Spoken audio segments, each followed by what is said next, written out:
Hello, Twitter, YouTube, and whoever else happens to be watching. This is another episode of Coffee Books Repeat. I am Eric, and you can find me on Twitter at Gingerman Editor. And I am joined today by Sam, who you can follow at Sam Baker Writes, and my frequent guest here and on my other podcast. Well, on my other podcast, she's not a guest, she's a co-host. You can follow her at Crystal, with 3 capital I's at the end. Before we get going on our topic today, I have a couple of announcements I need to make.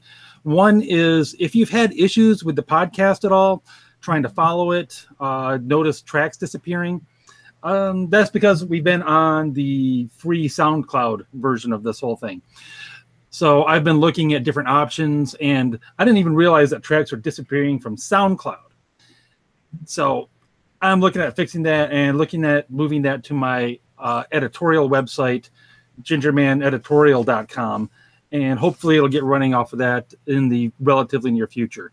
Second announcement, the next episode of this will not air at the regular time in 2 weeks, because in 2 weeks' time, I'm going to be with that backpack you see behind me out on a trail with my 2 older kids.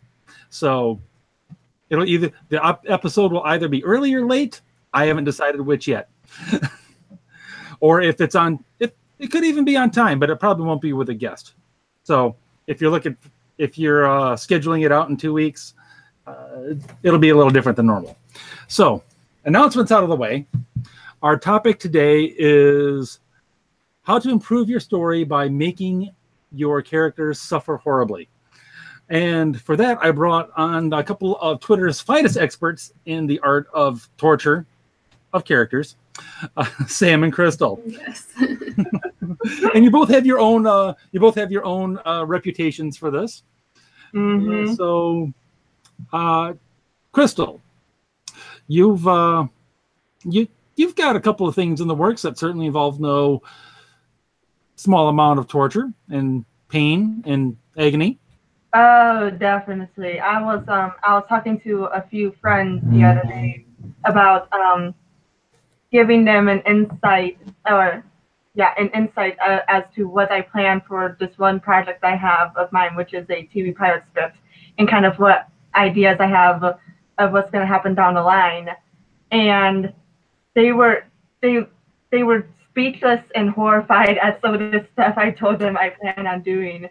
And I will not forget one of the ideas I shared. Moose was like one of my friends, Moose, who you might know on Twitter. She was like, the plot twist of this idea is the fact that you didn't kill someone.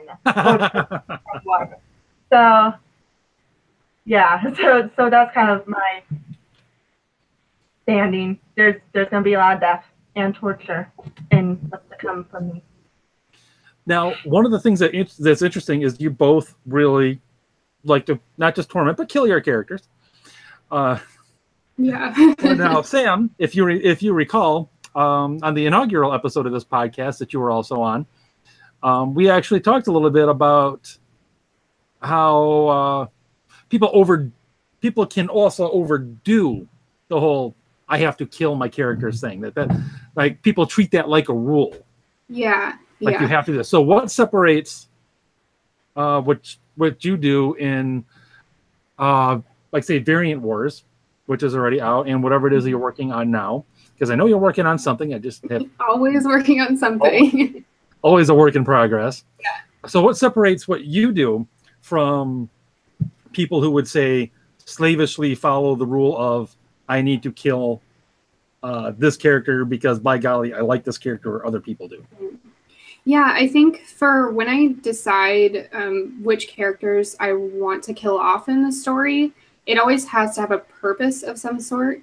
So it really depends on where I want to take the story. So some characters I'll kill off because I need to sort of use that for a development that's going on with another character. So if I need another character to sort of be, heartbroken or have a mental breakdown or something like that, I'll give them that loss to try to get over.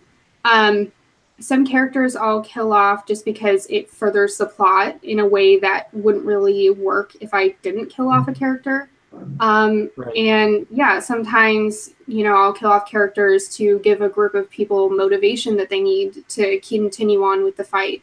And there's a lot of this going on in Variant Wars. The whole book is really the beginning of a war, so it's a whole bunch of different battles going on. And so sometimes I'll kill off certain characters to sort of push them through. And sometimes actually killing off characters can disappoint them a little bit and make them feel like they might not be able to make it through to the next day. So with all that said, I think your killing off a character has to have a point.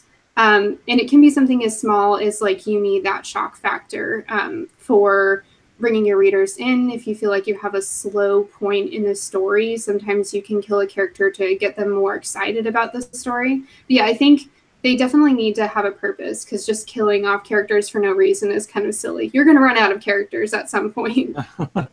I can't believe you would kill one character to further the plot or to provide motivation for another character. The funny thing is that actually relates directly to something that Crystal and I discussed on our other podcast, Fighting the Void, just last week. we got into the whole concept of fridging and everything a little bit. And I was like, yeah, you know what? Sometimes to motivate one character, somebody's got to die. Yeah. And I think it really depends too on, you have to work with your characters in a realistic way. So if you have a character that's kind of like cold and doesn't really get along with anyone very well, killing off a character is probably not going to motivate them. So really, when I decide to kill off a character to motivate another character or to really change the development of another character, it's usually somebody that they're really close to. And it's usually like, for example, I do this a lot in Variant Wars. The first book is mostly about starting the war and really just throwing my characters into the reality of the war. And so really in the beginning of that, there's a lot of people who are just losing everything that really means anything to them. And for a lot of characters, that's, that one last person that they really cared about. So, if you have characters who have ties to certain characters and they're really close to certain characters, that can really change their development. And it can really sort of push them into a new reality if you need to do that. And a lot of books do that too. I know, it's the sort of my parents died kind of story where it's the last thing that really means anything to them. And so it sort of puts them in this new world. And well said, actually. Because, yeah, if anything is going to get a character into a space where you need them or out of a space where you just don't want them, it's going to be some sort of emotional trauma like that. I mean, just like real life. Somebody dies that's close to you, obviously it has an impact, so no reason why that wouldn't work in the story. Now, Crystal, in one of your stories here, it wasn't just it wasn't, and actually this applies to both of you, but it wasn't just physical pain or like somebody, it wasn't just somebody dying or anything that caused the suffering of the main character. I'm thinking specifically of a stone to the head. Mm-hmm. Crystal, now what were you thinking with that one? Because there's a couple of plot elements in there that you just kind of go, oh, come on. Well, that short story was actually inspired by Anne Boleyn, and Anne Boleyn, she was one of the 6 wives of Henry VIII, and there's a lot of speculation on whether or not, because Anne Boleyn was executed due to treason and a lot of accusations of stuff she's done, and there's a lot of people who today are unsure of whether or not she actually did what she was accused of or if she was set up. And so that was the inspiration of the story. And so I kind of used the psychological torture one would go through with dealing with something like that. And the main character in the short story, she's dealing with the fact that her mother was executed for something she didn't do, and she's having nightmares of her own impending doom. And psychological suffering is one I'm really drawn towards too in stories. Anything involving the mind, I'm I'm going to be drawn towards. And in that story, I really focused in on that because it really, you grow sort of paranoid of what's going to happen to you when someone who you know and love dies due to being set up. You start wondering, well, okay, what's going to happen to me? Am I going to be killed too? Am I going to be set up? What's going to happen? And so that was kind of my thinking of like, what's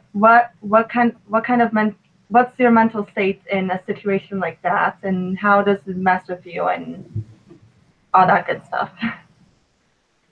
Yes, and mess with her it does. And of course, when somebody close to you betrays you, that's even worse. Oh yeah. Which, yeah. Well, I mean, obviously the betrayal of someone close to you is central to the story, even based on the title, which you got from the story of Cain and Abel. Yeah. Yeah. Which, the OG betrayal story. Yeah. And you actually bring it up reminds me that that's another thing I do with the psychological suffering is there's a scene at the end, I'm not going to spoil it, but there's a scene at the end where the main character has a sort of almost out-of-body experience with what's going on. Like she's there and she's seeing everything that's happening, but she's really not aware at the same time. Right. If that makes any sense. Like, well, I mean, that has a lot of backing in the real world, where people who are engaged in, who are suffering in some way, usually something that's causing some sort of psychological suffering, will say they had something like an out of body experience, like they could actually, like they were outside of themselves watching it happen. Yeah, exactly. Like you're physically there, but mentally you're not in the present. You're just kind of you're really out of it. Yeah, you're literally dissociating yourself from yourself in some odd way. Yeah. One other interesting thing about Crystal's story, without giving any spoilers away, and this I think is one thing that I try to focus on too with writing about suffering, is she kind of leads her character on and gives her hope that she might be able to get out of her suffering. And I really love that moment where you're like, is she gonna make it? You know, like is she gonna be done with this sort of suffering? And I think that's one really important thing when you're writing about suffering in a story, is that you have to give your readers and the character hope that they can make it out, because if you don't, then they get to the point where they kind of just start accepting the suffering. So if you want it to last longer, and if you want it to be like a more powerful suffering, you have to give them hope that they're going to get out. And even if even if they don't get out at the end, even if they're just suffering until forever, it's still nice to have that hope, because then they keep trying to push through it. Oh, absolutely. And that was illustrated very well, actually, in The Dark Knight Rises. Bane actually says as much. It's like, oh no. I will teach them, basically, I'll teach them real despair by giving them hope. Yeah. And that's what will break the spirit of Gotham. Before we keep going, I want to give a quick shout out to Daniel, who showed up in the YouTube chat room there. You can follow him on Twitter at Quell the Writer, QUELL, by the way. Yeah, that's what we're talking about. He says kill all the characters, by the way. Kill all the characters. Yes. Preferably, though, not until you get to the end of the book. Because like Sam said, eventually you will run out. Now, Sam, you actually had a story in Winter Neverland that was not big on the physical suffering. It was pretty much all emotional trauma. Yeah. And I believe that was Honest Christmas. Yeah, that one was actually kind of interesting for me to write, because I normally do deal with physical suffering, and so it was really kind of out of my zone to talk about emotional suffering like that. And I think with this story, what I kind of wanted to focus on with my character's emotional suffering is that she's dealing with grief and loss, and I wanted, kind of like Crystal was talking about, I wanted to explore the way that you can have these sort of like out of body moments when you deal with that sort of suffering. So I think most of the emotional suffering in this story deals with that. And then I really liked when I talk about emotional suffering, I like bringing it to the point where you can see like a physical, mental breakdown. I think that works really well in a story where when it's all in your character's head, sometimes it can be hard to just see it as the reader. So I like to bring those sorts of situations into moments where you can tell just physically that the character is actually breaking down and sort of in a way like falling apart from all that's happened. So yeah, that was really different for me to write, but it was also really interesting to sort of focus more on the mental side of the suffering. Yeah, and I remember reading, it's like, damn, this is depressing. Yeah. It's like, wow, this is. Yeah, especially since it was set in the winter months. I find that when you write about winter stories, it's always twice as depressing. Oh, of course. Yeah. Another thing that what I love that Sam did with Honest Christmas too, is that with the psychological suffering, the main character also deals with a lot of confusion of what's causing it. Mm-hmm. Like you see her try and figure out, like, well, I'm probably going through this because of this.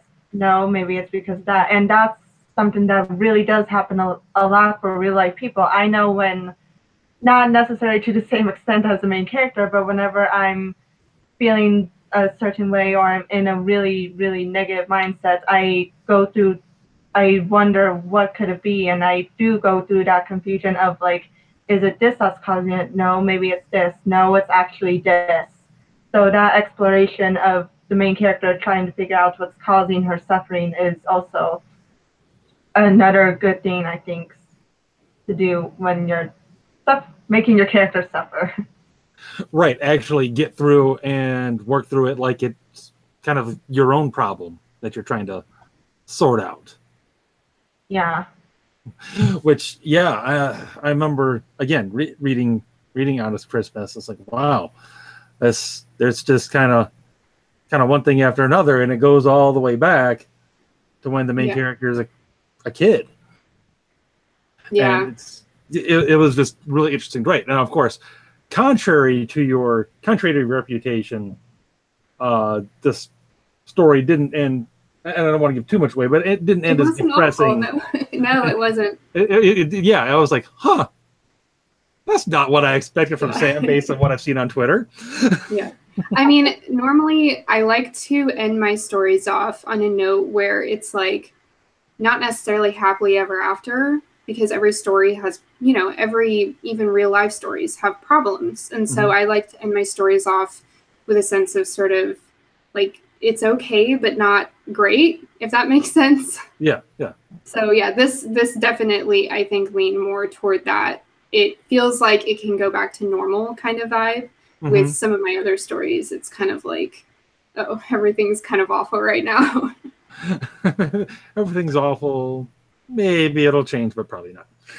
That's pretty much how Variant Wars ends, so... See, I'm gonna have to. I really am gonna have to read that in the near-ish future, just so I can. Don't rush. It'll take you a while. I know. I know. I've mentioned before. Crystal showed me its girth, and yeah, it's epic. It reminds me of an old school phone book. Yeah, it's about that big. Oh, it's so awesome. Now, we were talking offline just a little bit before we went live about some of the research you have to do to learn about how to make sure that your characters suffer in a realistic fashion. Now, Crystal, what sort of research is it that you have to do, given the typical slant of your stories?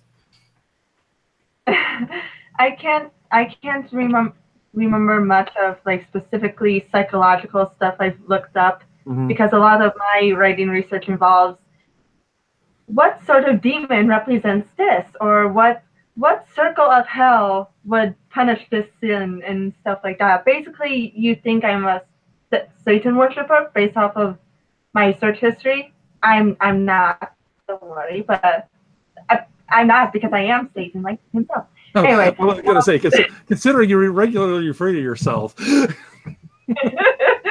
But one of the things I do recall specifically researching is different phobias, because in my one project I'm working on, the way they're going to suffer from the bad guys is they're going to have their biggest fears used against them. So I've done a lot of research on like different phobias and different fears that could be used against someone. And with that research, not only do you learn about like different phobias, but you also learn about how those phobias like affect you and how people can react, and actually what can cause those phobias. Because a lot of one of the things I looked up, it said that phobias are usually caused by one of the ways that can cause a phobia is by a traumatic event. So by taking that, I was also able to include some sort of suffering into a character's backstory. Like, for example, I have a character who's basically got a phobia of hell because they had a near-death experience, and based off of what happened in that near-death experience, they kind of made a connection to, oh, I almost died and I was about to go to hell.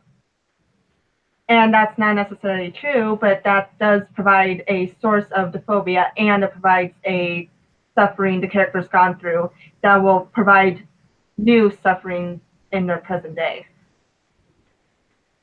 Now, is that anything we're going to be seeing soon?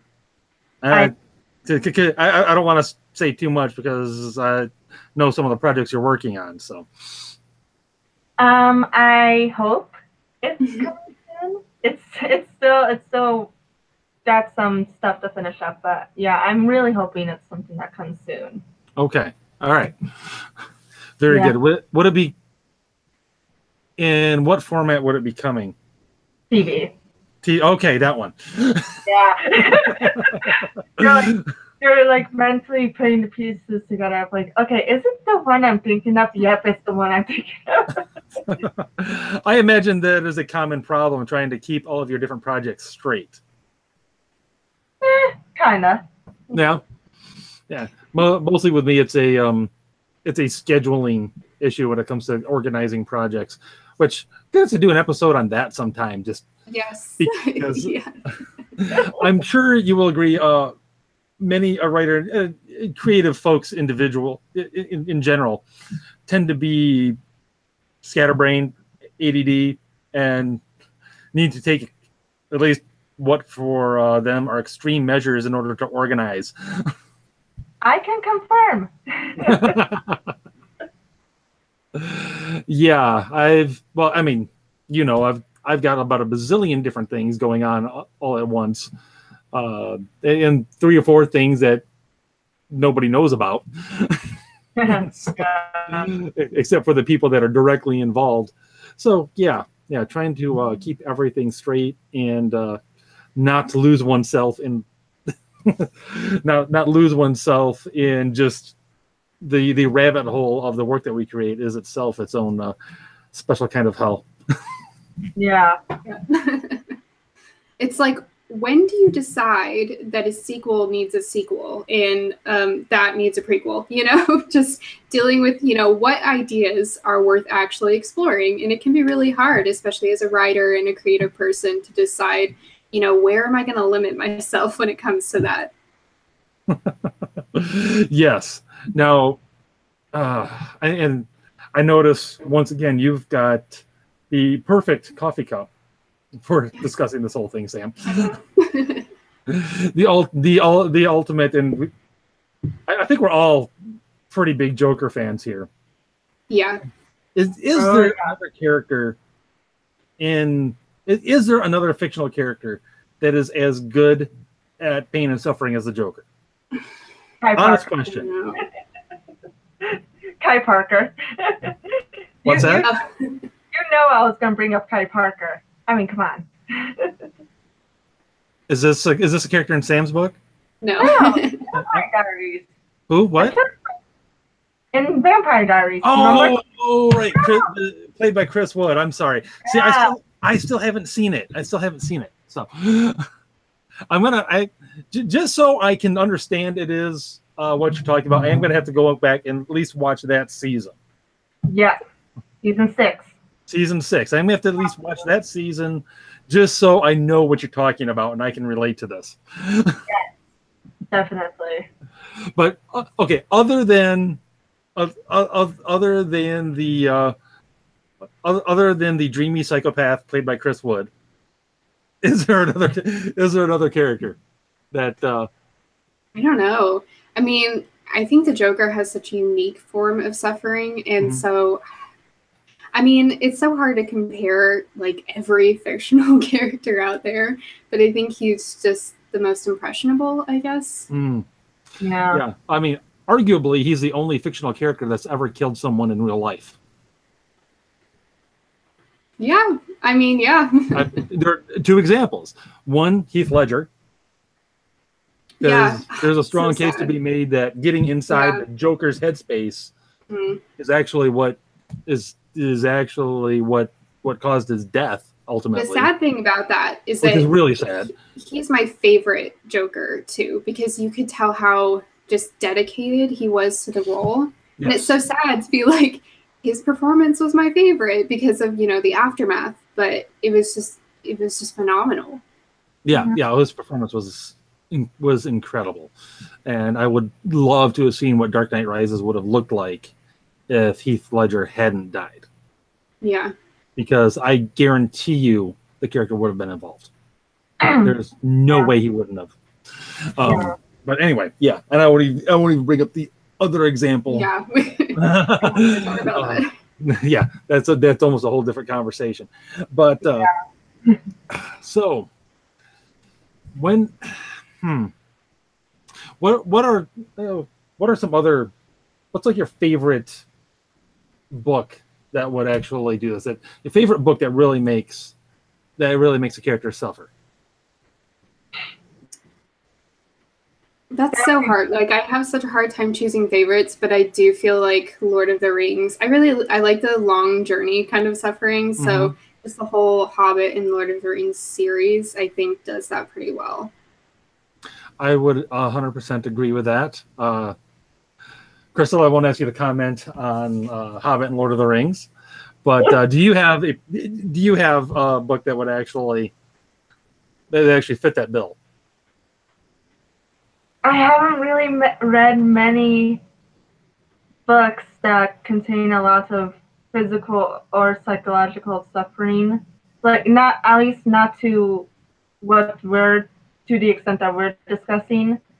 The best ones I can think of that I have read or am currently reading are Sam's book Variant Wars, and it's a book by Dean Koontz. And I can't remember the name, but it's about this guy, and I haven't read it in years, so forgive me for the poor summary. But it's about this guy, and he ends up with this like cursed voodoo doll, and he's basically tormented by the voodoo doll throughout the whole night, and there's a lot of psychological suffering in that as well. But yeah, again, I can't remember much of it, so I can't really go into too much detail of it. But out of everything I've read, that's another one that had a lot of good psychological torture, from what I read. Now that's interesting that you bring up Koontz, because one of my favorite book series is actually by Koontz. The Odd Thomas series. It's a fantastic series. I love it. The dialogue in it is so witty. It's great. But the main character, whose name is in fact Odd Thomas, don't ask. I'd actually love to know what exactly Koontz was thinking when he decided that his first name was going to be Odd. But he is odd. That's not the point. He's odd because he sees dead people. Yeah.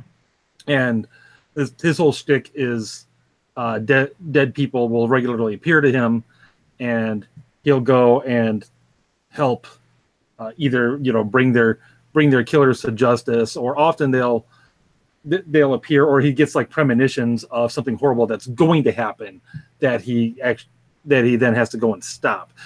But the whole thing is actual, like the character is motivated throughout most of the series by the death of his girlfriend. Like this is something that stays in the back of his psychology for multiple books. And I don't, if no one's out there has read it, I don't want to spoil too much of anything, but his girlfriend dies. And it sucks. And it's one of those situations where he's blaming himself for a lot of it. And it just sticks with him all the time. And the whole rest of the books is like, I'd really totally be okay if I just died right now. So, I could be with her again. Also, by the way, the book by Dean Koontz I'm thinking of is TikTok. TikTok. Okay. Yeah. I have not read that one. I haven't read a lot of Koontz. I read a little bit way back in the day when I was in high school, and then I was kind of like, it's kind of a low rent Stephen King. And then, but I kind of was reintroduced to him because of the Odd Thomas books, and I just thought they were fantastic. And then I read his Frankenstein series as well, which was interesting. I haven't read that one. Yeah.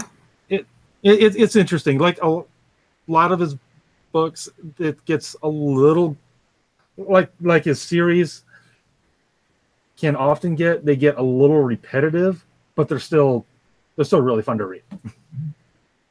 And he explores a lot of interesting themes and everything in them. Not all just suffering and torture, actually. And poor Dan there in the chat, he says the hobbits made him suffer. I don't know if that means he doesn't like hobbits, he doesn't like small people, or he didn't like the Hobbit movies. I don't know. I think it's the movies. I have a feeling like it might be about the movies. No, he hates hobbits. He hates the race of hobbits. He says the Hobbit movies and Lord of the Rings would be better without the scenes that had hobbits. I'm not sure that's allowed. Is it allowed to hate hobbits? Okay, I get hating Frodo because I kind of hated Frodo, and I get like just not wanting to watch some of his scenes because they're so hard to watch sometimes. But you can't get rid of all the hobbits. Well, it is interesting because Frodo, and this is something that Tolkien was actually well aware of, because going through and reading his letters and everything, he knew exactly how Frodo came off. He knew that Frodo came off as somewhat bland and uninteresting. And he was like, no, it's like, but that's a necessary component of the plot. It's like he's just there to carry the burden. Yeah. All the action is literally happening around him. And he's just, and when you brought up Lord of the Rings, has an excellent, has at least your favorite example of a book that illustrates a lot of suffering really well. And at first I was like, I had to think about it for a sec as you were talking. I'm like, you know what? Yeah, you're absolutely right. Because a lot of it is, it's not described in graphic detail. It's a little bit under the surface. But if you actually put yourself in Frodo's place in the story and imagine what the ring is doing to him, yeah. Especially as he gets closer and closer and closer to Mordor. Spoiler alerts, he's going to Mordor. And you realize what's happening to him, especially when you can look at Gollum literally right next to him for much of the story and go, that's what the ring is turning him into. Yeah. In fact, it's probably doing even worse because the ring was kind of nerfed most of the time that it was with Gollum. Mm-hmm.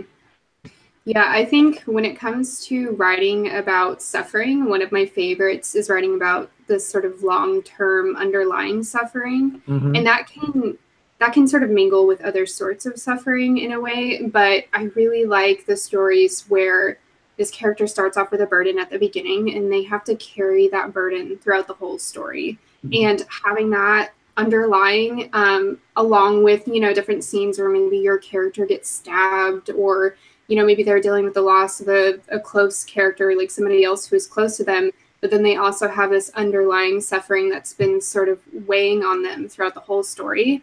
And I think that's a really interesting way that suffering, different kinds of suffering can sort of mingle with each other. Uh-huh. Because I mean, it's like that in life, you know, you don't just have like one problem that's, Right. you know, making you suffer. And a lot of times it's a whole bunch of different things adding on to each other. Yeah. Which in and of itself is actually one of the essential parts to making, to creating a good story, is multiple sources of tension, not just one. Yeah. Yeah. In fact, I mean, that's why you make your characters and everything suffer in the first place. Whether it's emotional, whether it's physical, is that the story is interesting. Yes. Yeah. Yeah. Okay. So I don't know if you're going to get to this, but I want to talk a little bit about my favorite ways to make my characters physically suffer. Please do. Okay. I see you have props there in the background to help illustrate. I hope you don't have. I hope you don't have like living props to demonstrate. No. So because I'm gonna have to click explicit on the podcast if we do that. So in my book Variant Wars, it's kind of as it sounds. It's about a war, and what I like to do in the story is really, you know, just start. A lot of times I'll start off some big storyline with a small way that somebody suffers, you know, like they twist their ankle or something like that. But one of my favorite things to do is to sort of just surprise the readers with like a whole bunch of this crazy stuff going on, you know, a whole bunch of characters dying and things like that. And I have this one scene where this character finishes getting through the situation where a whole bunch of her friends have pretty much died. And then she, right after dealing with the physical pain and the emotional pain, she is kidnapped and she's tortured. And I think that's one of my favorite ways to sort of make a character suffer is take them when they're already in a vulnerable situation and just make it even worse.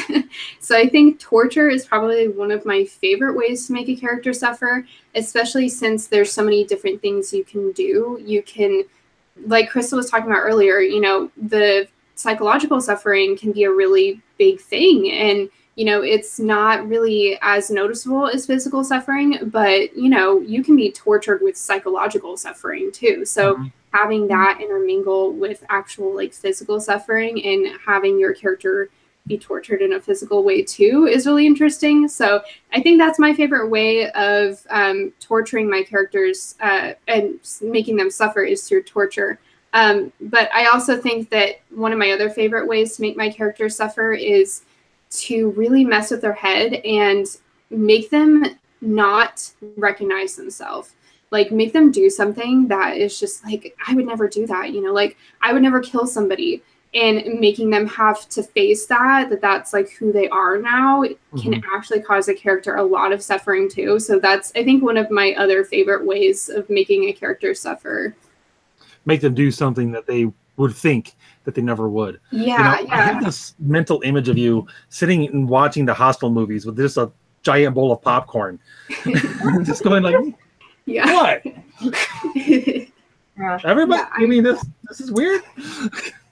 You always have to take notes, you know? I mean, you have to utilize what you come across on a daily basis. So I know sounds awful, but if you hear about a tragedy, you have to take notes. Like, how are people feeling? How is this making the world feel? You know, and everyday life is the best way to take notes for writing, because if it feels real to you, it's going to feel more real to your readers.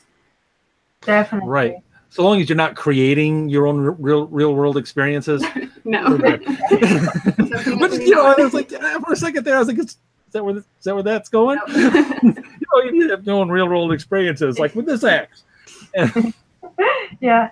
And something Sam kind of touched on too is that oftentimes, quite often, physical and psychological suffering tend to go hand in hand. Like if you're being tortured physically, that's going to mess with you psychologically. And if you're having psychological suffering, that's going to show physically in some ways. Like, because you're going through something psychologically, you're going to end up with lack of sleep. And lack of sleep, you know, bags under your eyes, you're going to not be able to function as well. And not functioning as well, you're more prone to making mistakes. And those mistakes can lead to accidents. From anywhere to stubbing your toe to maybe, I don't know, like, well, just imagine if you were sleep deprived and working as a construction worker. There's a lot of serious incidents that could happen there. To put it lightly.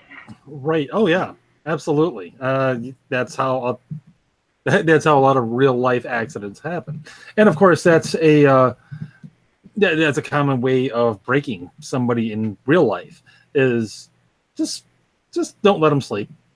Yeah. You know, they all of a sudden they become loopy, they become open to suggestion. Often don't know what. And yeah, after a couple of days without sleep, most people kind of start to get a little weird. Yeah, I think that added with isolation is another great way to make your character suffer, because you change a lot when you haven't been around anyone for, of course, like if it's just been a day, it's not going to change you that much. But, if it's been a few weeks and you're completely alone and you have to also deal with like, this emotional suffering you're going through, it can change you a lot. So that's another thing I like to add in there sometimes. Well, again, to go with the movie example, Will Smith and I Am Legend. Yes. He's poor guy sitting there reciting Shrek as if while it's on, and it's like, yep, that dude has not seen anybody. He's seen no living thing that he wasn't either trying to kill or avoid being killed by for a very, very long time, to the point where he's actually trying to figure out how to hit on the mannequins that he set up in the video store. Yeah, I think actually, since you brought up that movie, there's this one scene that I think really shows physically his kind of suffering that he's going through. And I think it's like halfway through the movie, and he's in the bathtub with his dog, and he's just like hugging the dog and crying. And it's when he has like the house is all boarded up and everything, and he's preparing for this attack that's going to happen. And I really like that scene because you see what he deals with like on a daily basis. And so it's all kind of like building up. And then you actually, like what I was talking about before, you actually get a chance to physically see his suffering. And so I think that was done really well, just having that breakdown to where the audience can actually see what this is doing to him. Yeah. And that movie did a great job of making suffering meta also, because there was a big giant Batman Superman movie logo in the background as an Easter egg for a movie that was actually in development at the time but was never made. But then they went ahead and made the current Batman versus Superman movie, which, let's just say there's different opinions on the quality of that film and how much suffering it may or may not have caused fans. Yeah. Incidentally, I am going to do a video sometime soon defending a lot of that movie, but that's a different good luck. not all of it, but some of it. I liked the parts with Superman in them, and that was pretty much it. Oh, see, no, that's interesting. That almost makes me want to bring you into it, because you might be the only person that's ever said that. Really? I see. Okay. Yes. Out of Man of Steel, Batman versus Superman, and Justice League, I thought Man of Steel was phenomenal. And I thought that everything that was going on with that movie was just perfect. And then with the new Batman, I just felt like something was so off. And all of his scenes just felt like, I don't know, after watching all of the other Batman movies, I just was not convinced with the performance. And then there were so many other problems with Justice League. So I think everything with Superman in it was my favorite. Crystal, being a fellow Bat fan, before we leave this rabbit trail alone and return to the main topic, what was your opinion of the Bat flick? I need to actually see these movies. I haven't seen them yet, but I have to. Hey. I have to agree though that Batman's very hard to pull off, and like it doesn't help that I'm picky anyway with my Batman. Like I will say that my favorite Batman will be Kevin Conroy's, but Batman's very hard to pull off. So I have no doubts that there was probably something off with Ben Affleck's Batman. So. Yeah. That was myself. I was kind of on the initially. I was like, oh yeah, he was actually really good, but I think my expectations were pretty low because yeah. And then I think the parts that I liked about him in the story, or in the first movie, the Batman versus Superman, where they were both together, was just, I think it was the suit and sort of the montage of him, getting ready to fight Superman. I thought that was pretty cool. That was good. But everything else with him trying to be Batman was, I don't know, I didn't like it at all. Maybe I'm just biased and I just liked the old Batman better. I don't know. Yeah, that's a whole nother video in and of itself as well. Someday we're just gonna have to just lay it out and be like, okay, this is just gonna be all like Batman, Superman, Joker, and that's all we talk about. Yeah. Now you did well, actually, Crystal, I noticed you also you didn't have props, but you set yourself up a little bit for the general theme there. Yes. I would say distinct. It kind of implies that your stories involve no small amount of blood, possibly in a ritual fashion. Oh, definitely. All the rituals will happen. Oh dear. I just wolves and goats, people. But there's actually not too much gore or blood or anything in what I write, mainly because of what I'm aiming for with my screenwriting. It's having a lot of that stuff wouldn't fit the rating I'm going for, but there's definitely gonna be a lot of torture, like a lot of physical torture, not just psychological torture. Like there's my one main project, Purgatory. The main characters they're gonna be fighting literal devils, so down the line. So there's gonna be a lot of physical suffering from there, especially if any of them ends up taking a trip down good old hell. And then I have another TV pilot idea I'm dabbling with that's also a lot of supernatural stuff that will have a lot of physical suffering. And then I just recently finished a feature script that has actually quite a bit of physical suffering. Like a literal battle takes place within the script, and there's a lot of dead bodies fall to the ground. Yeah, more than a few. I think if that gets a good fight choreographer, I think that's going to look pretty awesome. Yeah. There's it's basically hard to see the grass. There's so many bodies that just drop. And then one of the characters ends up covered in blood as they're rushing to get their friend help. It's a beautiful sight for an author. So that's all. But there's not too much of it because of the rating she's trying to reach. So I'm not sure which rating it is you're going for but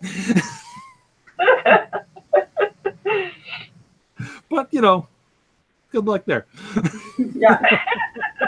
Yeah. I feel lucky that I don't have any of those restrictions. Like I can just have as much blood and gore as I want. Yeah. Just let her rip. Yeah. Let the blood flow. Just a river.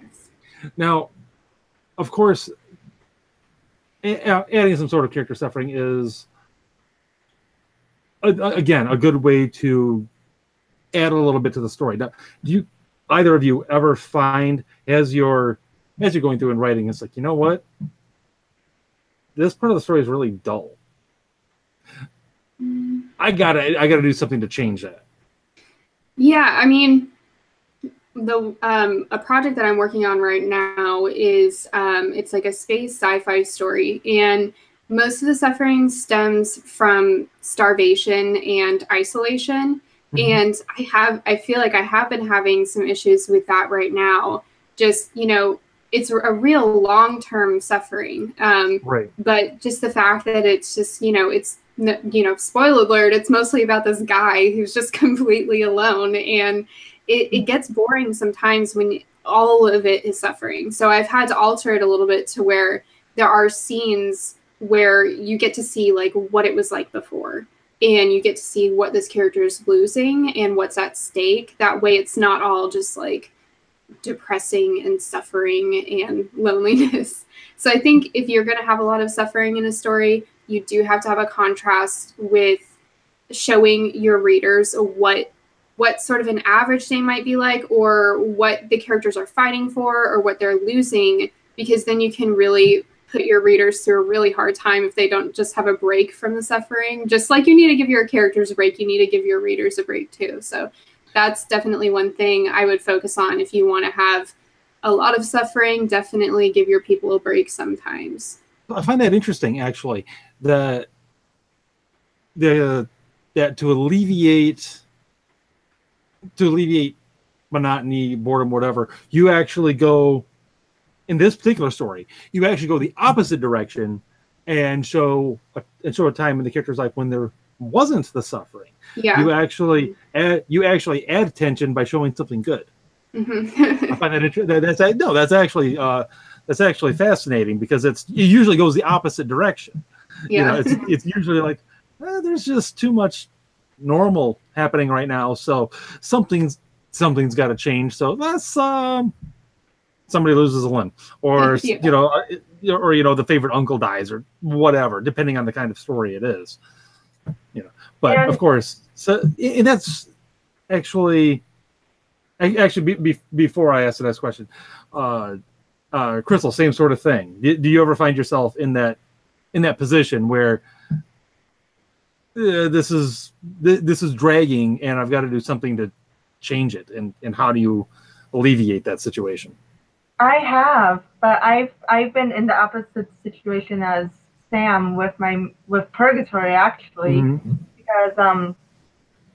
Because what happens in the TV pilot is these three people are sent to Purgatory without having dying, so they're just suddenly sent there.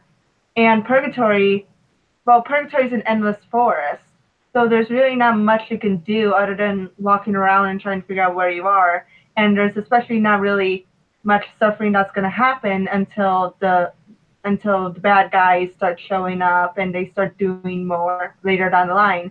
So I actually had to put in some sort of tension and suffering, and the way I alleviated that was, I sooner introduced different obstacles they're going to face in Purgatory. Like, for example, what I did with the TV pilot was, instead of, as one of the characters is wandering around trying to figure out what's going on, they end up being chased by a hellhound that somehow managed to get there.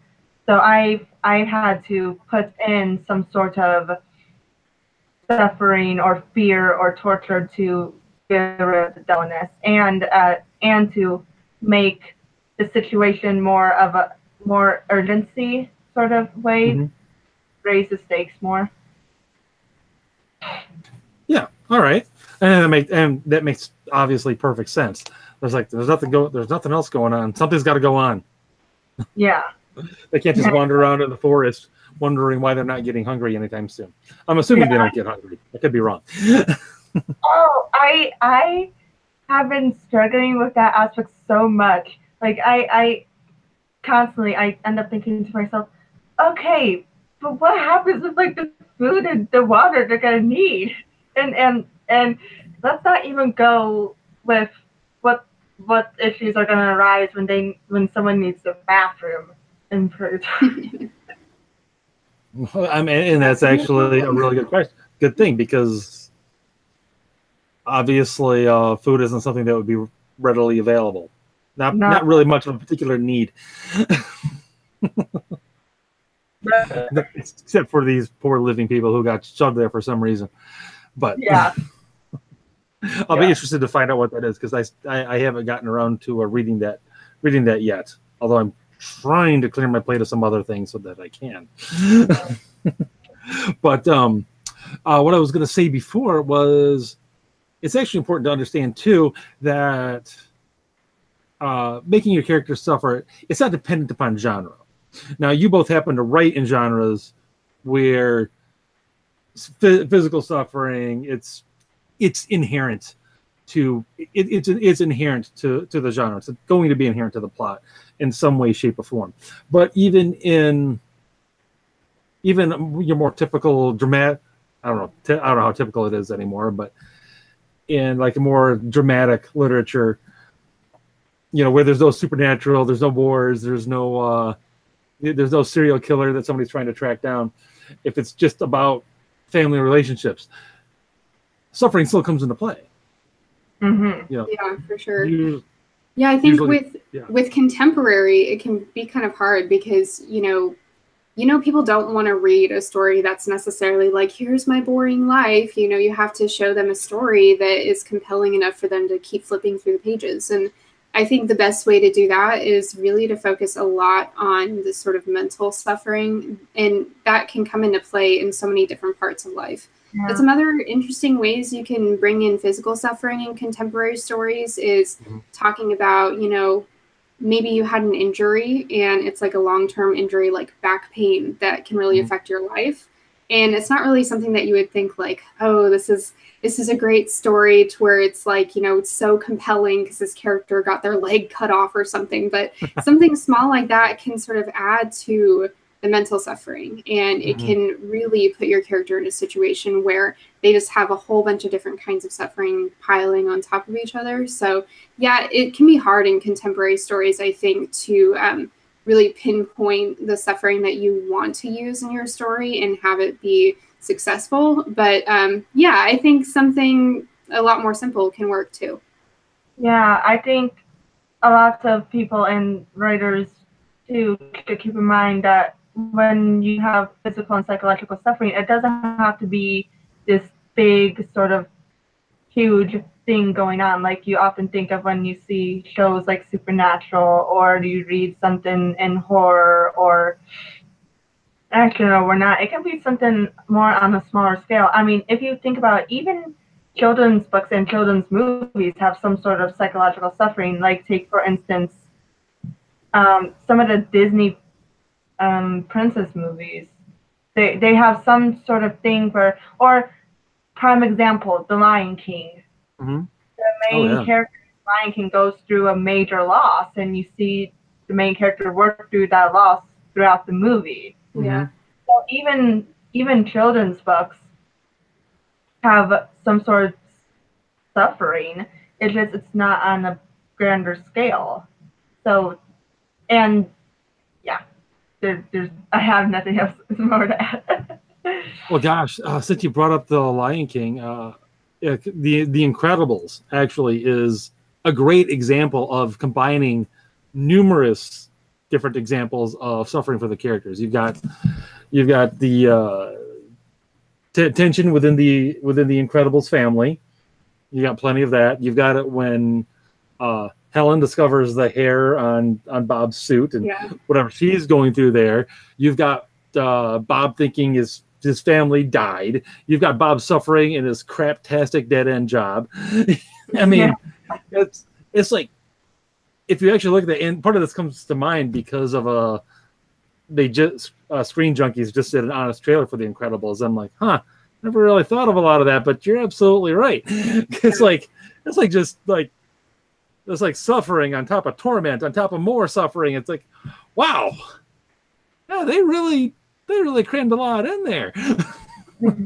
Yeah. Just think nothing of the various, physical difficulties all the characters go through as throughout the course of the movie.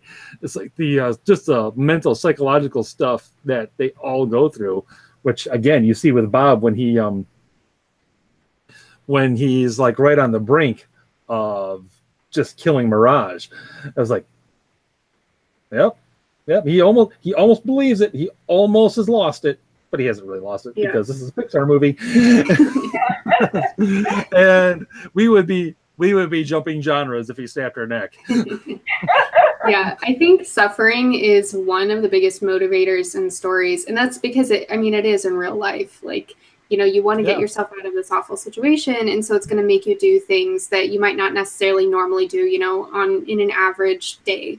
And so I think that's why it's so important to think about suffering in your story, because even if it's just a contemporary story where you don't have anyone die, there's not these super big events that are really violent, but even if you don't have those, average people are going to suffer at a certain point, and pretty regularly suffering happens during the day. But if it's not something huge, you're not really going to think a lot about it. But those sorts of little tiny bits of suffering can motivate you to change your situation, and it can really just drive your character. So I think it's really important, even if it's just something small, to pinpoint what's that suffering and how is my character going to try to get over it. Yeah, I think it's actually excellent advice for anyone who's out there struggling with, okay, what do I need to do? My characters, there's something missing. They're flat, or the plot is flat. It's like, get out there and do it. Both of you, what would be your last bit of takeaway advice to any writer just trying to get started, work through that first work in progress, who's trying to figure out how to add that extra little bit of spice to keep things moving, and who's struggling with maybe, frankly, how far they should go with it. Crystal, I'll give it to you first. So I'd say that my best piece of advice is know what your character most wants, know what they most fear, and know what they most love. Because those are the three, that's like the holy trinity of what you can use against your character. You can dangle what they want in front of them. You can make what they love unrecognizable, or just plain take it away. Why not? And you can give them an abundance of what they fear all at once, or in little bits and pieces. So if you know those three things, that can be a real great source of psychological and physical suffering too. Oh, absolutely. And yeah, that's actually great. That little, as you said, holy trinity of suffering and torment for your characters. Actually, that strikes me as really good advice for anyone out there. Sam, do you have anything that you would like to throw out there? Last bit of advice before we wrap things up. Yeah, I mean, I think what Crystal said is definitely important. Your suffering has to be applicable to the character. And that's one of the really important things in reinforcing people to do certain things. What they need and, what's going to work for them is going to be different. So like Crystal said, I think knowing your character really well is helpful. And if you're not sure how much suffering you need to use in your story, I'd say it's best to start off small, because you can always add more later. And it's really hard to rewrite, if you kill somebody and you realize, oh, maybe that's too much. Maybe I need to not kill that character. Maybe I need to tone down the suffering a little bit. It's harder to sort of undo that in rewrites. So if you start off small and, you have your character suffer in what seems like an insignificant way, and it just doesn't seem to be getting you to that goal of motivation for your character, then you can just keep adding on the suffering. And that'll make it seem a little more realistic and natural, to where it's not so sudden all the time. And you can have scenes where there's a lot of sudden suffering. But if you're trying to get comfortable and you're not sure where to start, I'd say start off slow and just add on to where you think it's the perfect amount for your character. All right. And there you have it, from two writers who are out there actually writing books and screenplays and actually getting them out there. As far as what they have available right now, they're both in Winter Neverland. Yes. It is on Amazon. I do highly recommend it. Sam, you've got Variant Wars, and this is what it looks like. No, show the girth. Show the girth. Oh. Show people what they're getting into. And actually, if anyone else is interested in hearing more about just a basic guide of suffering and writing it in your stories, I am working with Moose, who is on our podcast a few weeks ago. And I'm actually having a blog post. It's going to be posted on her website. So you can check in on that on my Twitter. I'll retweet about it when it's available. So it's a basic guide on just really getting used to adding suffering into your stories. So if you feel like you need a little more help, or if you just want to read a little more about it, that'll probably be up within the next few days. Excellent. And Crystal, you've got a website out there where you regularly talk about a variety of things. Yes, I have Between Worlds. I think it's .weebly.com. I can't, or I really should have it memorized. But Between Worlds, betweenworldswriting.com. It's linked in my Twitter profile. So if you just go to my Twitter @Crystal 3 capital I's, you can find it in my linked in my Twitter profile on site. And I have the latest blog post pinned to my Twitter too. And I do touch on some evil author business. Of course you do. As well you should. All right. Well, hey, thanks both of you for coming on tonight to teach us the ways of serial killers and whatnot. And thank you for everybody who tuned in to watch and everybody who will in the future. Special shout out again to Dan who showed up in the YouTube chat. And we will catch you next time.